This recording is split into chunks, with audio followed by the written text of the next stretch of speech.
Krishnamurti says to people, now look, there is nothing you can do to be liberated, because all your efforts in the direction of liberation are phony. They are based on your desire to boost and continue your ego, and that will never lead to liberation. All you can do, he says, is to be aware of yourself as you are, without judgment. See what is. But then, if you can do that, you have no further problem.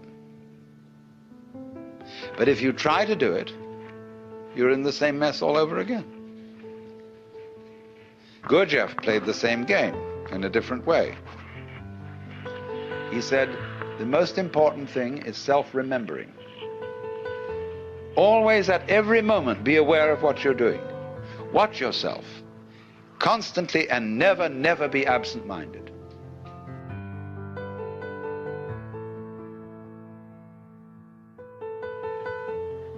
You can be watchful. You can be concentrated.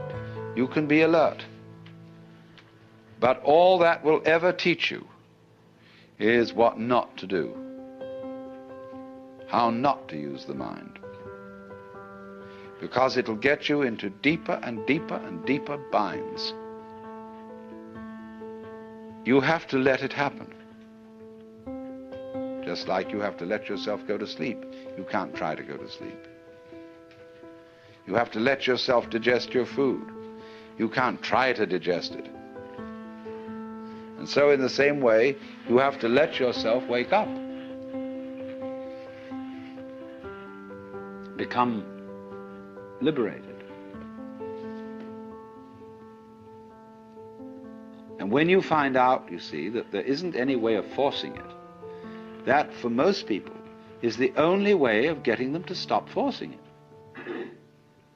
Because they won't believe when you tell them in the first instance, you've got to do this without forcing it. They'll say, well, it won't work, it won't happen, because I'm very unevolved. I'm just an ordinary human being. I'm just poor little me. And if I don't force it, nothing will happen.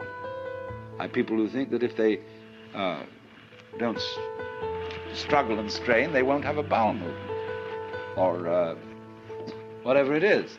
They think they've got to do that work in order to make it happen.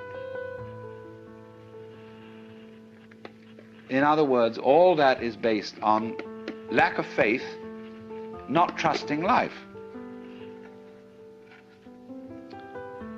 And to get people to trust life who don't trust it, you have to trick them. They won't jump into the water, so you have to throw them in.